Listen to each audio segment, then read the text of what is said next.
Hola and welcome to Beer Club. I'm Luke, this is Beer Jerk, and this week we're drinking the Mex from Alchemy Street, which is a pretty interesting beer style. It's a Mexican lager. You may have had one of those before. It is beautiful and light and pin sharp in the glass. It's lovely and clear. I'm banging the glass there. There's actually some bubbles clinging to the side of my glass. I've not washed the detergent out of it properly, so apologies to you fellow beer nerds at home. It is not quite a beer clean glass, so I'll do better next time. But yeah, it's really showing off just the beautiful clarity of this beer. It's a Mexican lager that used to be brewed by Slab Brewing. So as it says on the side of the can here, that Alchemy Street are preserving the legacy of Slab Brewing's original beers. So Slab Brewing is no longer, but when they wrapped up, they handed the baton and the brewery over to Ed and Kat at Alchemy Street.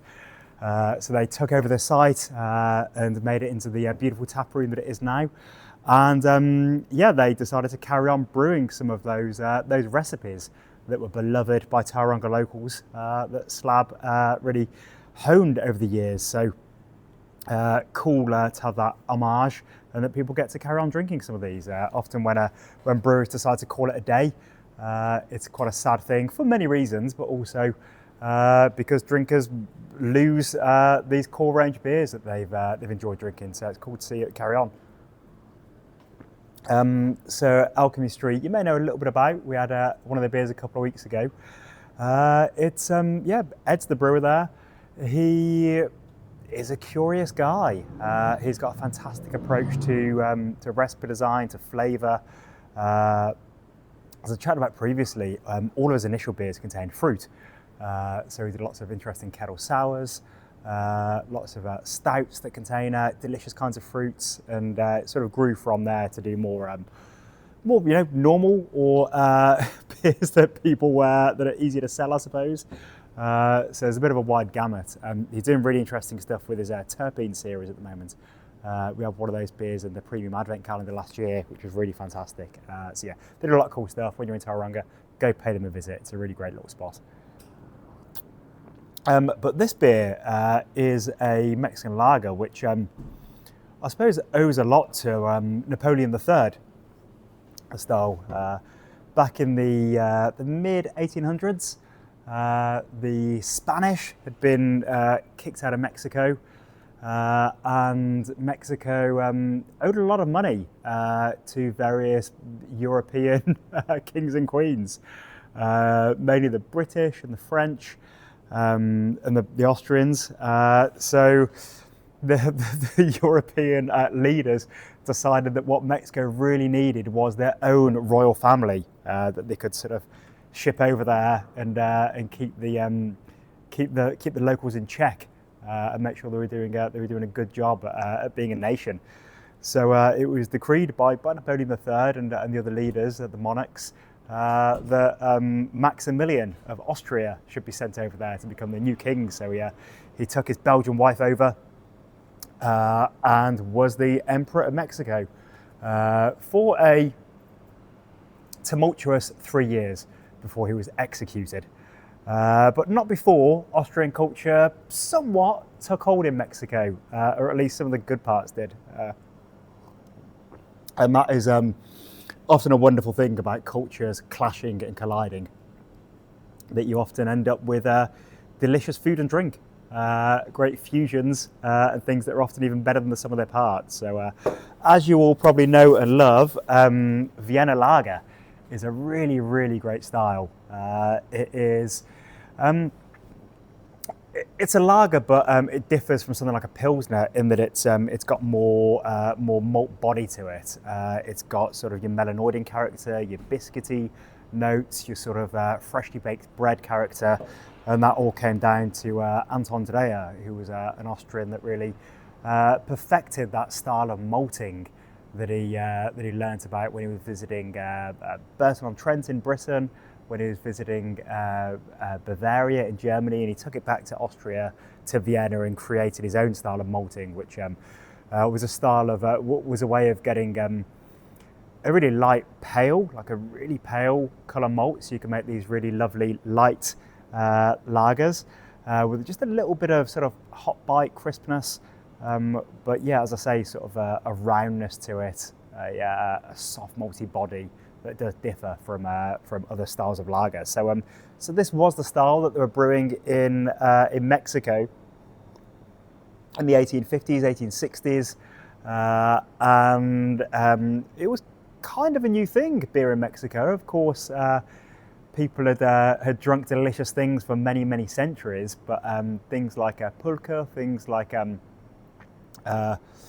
agave-based drinks, really, different kinds of alcohol. So yeah, growing barley wasn't a thing. That barley didn't exist in the Americas until the Europeans turned up. So making this Vienna style lager, but then of course to add the most Central American of ingredients, one of the greatest crops of human history and civilization, maize or corn, which was added to the beer. People often talk about adjuncts like corn and like rice being added to beers to make them cheaper for mass production. And there have been times in history where those ingredients have been relatively cheap. Certainly these days, it's not cheap to brew with corn or rice, actually. Well, I can only talk from a New Zealand perspective as a brewer that's brewed with both those ingredients that are definitely more expensive than malted barley. But a reason to brew with maize is that you get a beer that looks like this. It's really light-bodied, it's really crisp, there's a dryness to it. And if you want a beer that is really, really smashable, then it's a really great idea to incorporate some corn. And it's a beer like last week we were talking about XPA being a beer that was really perfected in Australia because it was so well suited to the climate, and to the people, and to a time. So yeah, this is a beer that is made for Mexico. It's a beer that really, really suits warm weather. Obviously, goes great with food. And I feel like we've had a few stouts and porters recently, and I've talked quite a bit about Guinness and the history of that brand and the family.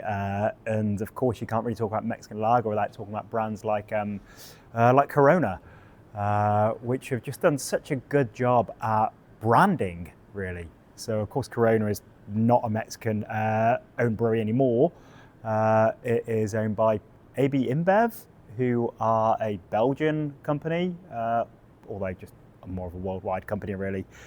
And interestingly, in North America, it's a different company. I think it's Constellation Brands that owns Corona, and maybe Modelo as well there, because when AB InBev all came together and amalgamated in the USA, they decided that it was too much of a monopoly to own those brands, so they had to sort of get rid of them. But in the rest of the world, it is AB InBev.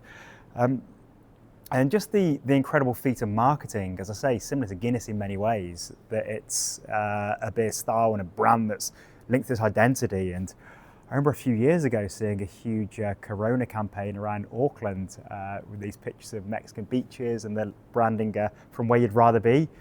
And I just thought, well, we're in fucking New Zealand. It's pretty great here. It's and also from where you'd rather be, the Corona that's drunk in New Zealand is brewed in Fujian province in China. So there are lots of wonderful places in China, but I'm sure that's not the region that people are associating Corona with. So yeah, it is cool to have this New Zealand take, which is from where a lot of people would rather be, from beautiful, beautiful Tauranga. I think that's about it from me. Good beer, brewed by good people, cool style, really interesting history and story. In the NZ Beer Jacks Facebook group, I'll share a link to an article. I dig up a good article about the sort of the origins of lager brewing. There's some really interesting stories about this Swiss guy that introduced German refrigeration to Mexico, and just really enable people to be able to make these lagers that were previously impossible, because of course the story of lager is also the story of refrigeration and industrialization. But anyway, that is enough from me. thank you for joining us again this week. I'll see you again next time. Thank you to Ed and to Kat for, as always, making delicious beers. Cheers.